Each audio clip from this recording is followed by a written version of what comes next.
చెక్కమనిగా ఇందాక మూర్తి స్వామి చెప్పాను కదా, వారి అసలు పేరు చెప్పలేదు, కోదండరామాచార్యులు గారు పేరు.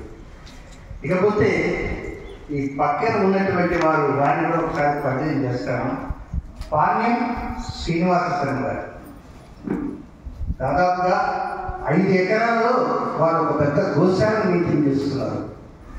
అయితే మా ప్రణతి తెలిసిన విషయానికి చెప్పే విజ్ఞప్తి ఏమిటంటే, రేపు జనవరి 1వ తేదీ నుంచి ప్రారంభమయ్యేటువంటి 97 రోజుల కార్యక్రమం జరుగుతుంది కదా, అది మొత్తం 11 నెలల పాటు జరిగే కార్యక్రమం.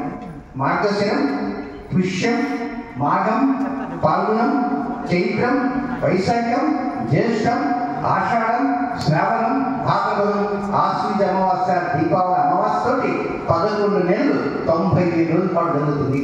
ఇందులో ప్రత్యేకంగా ఒక రోజు కార్యక్రమం మా శ్రీనివాస శర్మ గారు, వీరు చాలా వినయవంతులు, విద్యాశాలులు, కంచి కామకోటి పీఠానికి దగ్గరగా ఉన్నటువంటి వ్యక్తులు.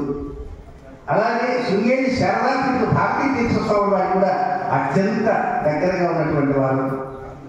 వీరి గోశాలలోనే మా యాగం అనేది 108 ఆవు సురభి అష్టోత్తర శతం ఆ యొక్క గోవులతోటి ఈ ప్రత్యేకమైన కార్యక్రమం, పితృదోషాలు, ప్రాణదోషాలు, నాగదోషాలు, రకరకాల దోషాలు ఉంటాయి కనుక కేవలం గోపూజ కేవలం 1 గోవు, 2 గోవులు, 3 గోవులు కాకుండా అష్టోత్తర శతం వాటిని చక్కగా మా కోసంగా నేనైతే ఎంతో అభిమానించేటువంటి